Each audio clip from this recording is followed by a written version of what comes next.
Bien, el objetivo de hoy día vamos a hablar de el origen de la Constitución. Ya hablamos, ¿cierto?, de la definición, ahora vamos a hablar del origen. Y del origen de la Constitución, el temario es origen de las constituciones, ¿cierto?, que es la genealogía, y dentro de ella vamos a hablar de las primeras, las primígenas constituciones, tenemos que remontarnos a la Carta Magna del Reino Unido, ¿ya?, que es el primer atisbo constitucional que se tiene conocimiento.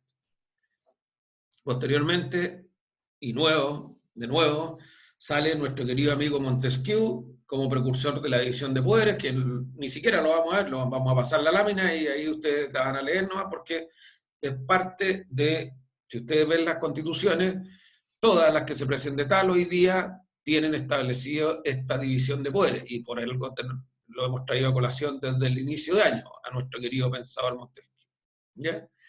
Vamos a hablar posteriormente de la Constitución de Estados Unidos, que es la primera, para que vayamos haciendo fuerza, es la primera carta fundamental formal, ¿ya? La primera constitución formal que se tiene en el mundo, como tal, como el documento supremo que conocemos hoy día nosotros, es la Constitución norteamericana.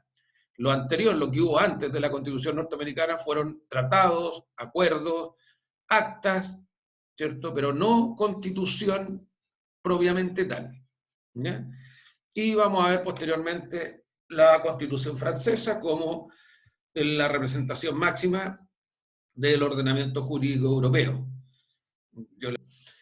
Las constituciones escritas, de lo que nos podemos señalar, ¿cierto?, porque nosotros todos sabemos que Reino Unido, bueno, lo hemos comentado algunas veces, que el Reino Unido hoy día tiene, si llegamos a Inglaterra no podemos pedirle que nos muestre la Constitución, porque ellos no tienen actas constitucionales, tienen acuerdos, pero la Constitución de ellos corre por la vía de las constituciones no escritas, una Constitución consuetudinaria. Ellos adscriben a un modelo del common law, ¿cierto?, donde la ley se basa en el precedente, ¿cierto?, donde el hecho origina la norma, ¿ya? Y eso es lo que se ha mantenido, y es así que por mucho, vamos a ver que la Carta Magna fue de 1200, 1215, pero por muchos años que hayan tenido acuerdos entre la monarquía y los nobles y el vasallaje, ¿cierto?, en Inglaterra, ellos no se dieron el trabajo de hacer una constitución escrita. ¿Por qué? Porque le iban adoptando a las normas de la casuística, a las normas del momento. Entonces, por eso hablamos de que las constituciones escritas, las constituciones formales, ¿cierto?, positivas que conocemos nosotros, datan de tiempos modernos, no tienen muy larga data, no tienen muy larga historia en la cultura normativa, ¿ya?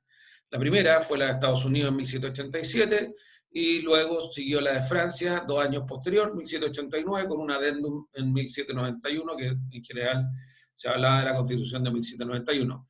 Esta última ha sufrido varias modificaciones, ¿cierto? Francia tiene constitución más o menos nueva, pero la de Estados Unidos es la más icónica porque esta se mantiene en el concepto, ¿cierto?, del latín constituere, que es establecer algo con carácter de definitivo. Ellos establecieron algo con carácter de definitivo.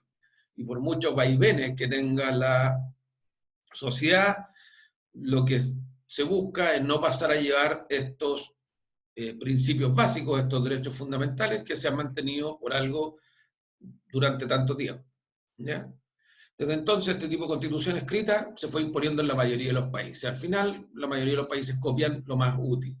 Y el impulso norteamericano, el impulso francés a esta constitución, dio impulso a las cartas fundamentales de la mayoría de los países occidentales, por lo menos, que es lo que nos dedicamos a estudiar nosotros.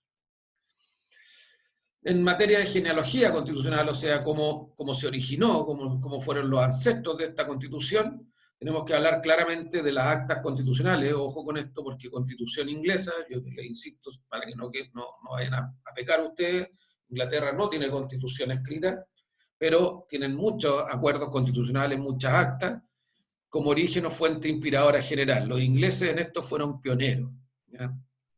Siempre, muchos años antes que Rousseau, que Montesquieu, que Voltaire, ¿cierto? Los ingleses tenían mucho tiempo negociando con el poder real haciendo revueltas, haciendo asonadas, ¿cierto? Haciendo manifestaciones para morigerar este poder real, y así como desde el inicio del segundo milenio, por ahí por el 1200, ya comienzan a tratar de escriturar estos acuerdos, estas concesiones que hacía el rey a los súbditos. Entonces, por eso se habla de estas actas constitucionales o este proceso constituyente como fuente inspiradora general, ¿ya? Después está Montesquieu, que impacta también en las constituciones como el definidor de la doctrina de la división de poderes, en la Constitución norteamericana de 1787 y la Constitución francesa de 1791. Eso, si quisiéramos hacer un árbol genealógico de las constituciones, una familia de constituciones, deberíamos partir. Los primeros fueron los ingleses, con todos estos acuerdos constitucionales. Después, un gran impulso tuvo con el trabajo de Montesquieu en la división de poderes, que se incorporó en las constituciones, para plasmarse finalmente en una constitución formal como es la de Estados Unidos, primero, y la constitución francesa en Europa, como el punto culminante europeo. ¿Ya? Ahí tenemos una línea familiar de cómo se originaron las constituciones. ¿Ya? Ahora, lee por favor lo que aparece en pantalla para no... Alguien que tenga buen internet. Don Sebastián, tiene buena voz también, Sebastián. ¿Estás ahí, Sebastián? Sí, profesor. Lee por favor lo que aparece en pantalla. Genealogía constitucional. 1. La Constitución inglesa como origen o fuente inspiradora general.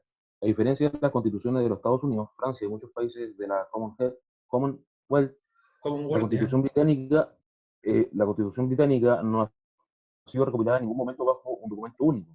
En cambio, está constituida por el derecho común o consuetudinario, en el derecho estatutario y las convenciones. Sin embargo, el Reino Unido tiene ciertos documentos constitucionales importantes como la Carta Magna de 1215, que protege los derechos de la comunidad frente a la corona. Perfecto. Ahí tenemos una visión general de la Constitución inglesa. ¿Cómo parte esto de la Carta Magna, queridos colegas? Sigue leyendo, por favor, Paz Montero. Tú también tenías buena... Ya. La Constitución inglesa como el origen o fuente inspiradora general, en 1215 numerosos varones feudales forzaron al tiránico rey Juan 1999 a 1216 a acordar una serie de concesiones e incorporarlas en una carta que sería conocida como la Carta Magna. 61 cláusulas exponen claramente los derechos de la comunidad ante la corona. El contenido hace referencia a una iglesia libre, los pueblos, el comercio y los comerciantes, la reforma de la ley y la justicia, el comportamiento de los oficiales reales y los bosques reales. Desde ese día, la Carta Magna se convirtió en parte del derecho inglés y estableció el importante principio de que el rey no está por encima de la ley. Ya. Esto, queridos colegas, es fundamental. ¿Ya? El último párrafo, que habla de una integración al derecho inglés, ¿cierto? Este derecho consuetudinario, este derecho común, pero señala estrictamente esto que es el principio básico de nosotros, que es la igualdad de todas las personas ante la ley.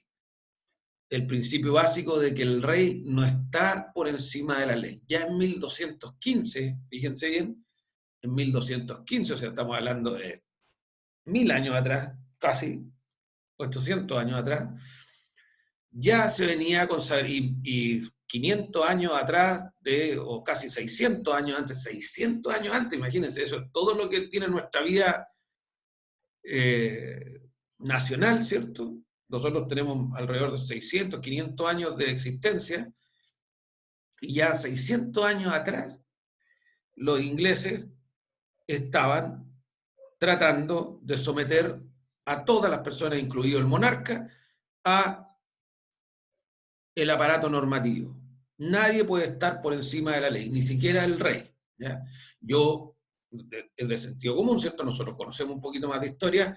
Esto, si bien fueron declaraciones, yo les aseguro que esto no pasó estrictamente hasta muchos años después, ¿ya? Hasta muy entrado el siglo XVIII, ¿cierto? Por allá por el 1800, 1700, en que se le pedía cuenta al rey, pero ya por lo menos las declaraciones, los primeros atisbos que tenemos nosotros en la genealogía constitucional, que es lo más importante, es el concepto de imperio de la ley. La ley ordena a todos, incluido al monarca, ¿ya?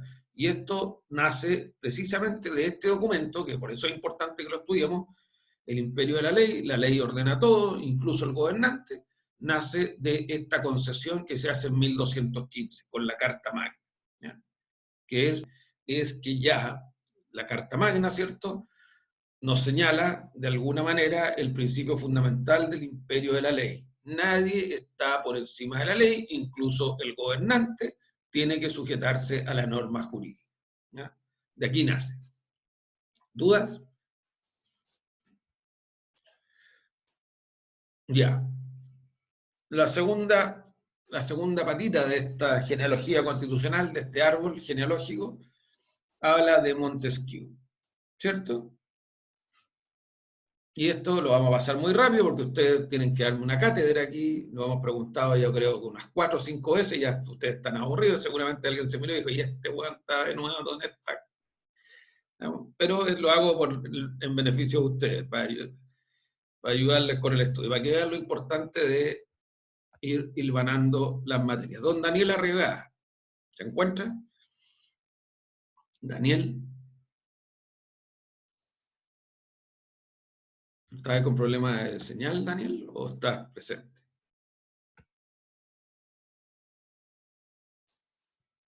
No. María José, por favor, léenos esta lámina.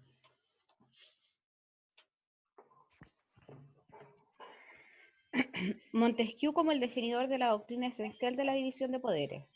En cada estado hay 3 clases de poderes, el legislativo, el ejecutivo y el judicial.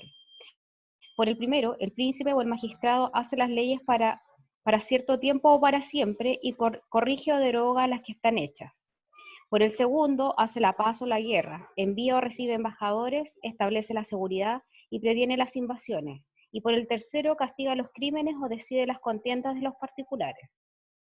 En el estado en que un hombre solo, o una corporación de próceres, o de nobles, o de pueblo, o administrase los 3 poderes, y tuviese la facultad de hacer las leyes, de ejecutar las resoluciones políticas, y de juzgar los crímenes y contiendas entre los particulares, todo se perdería enteramente, el espíritu de las leyes.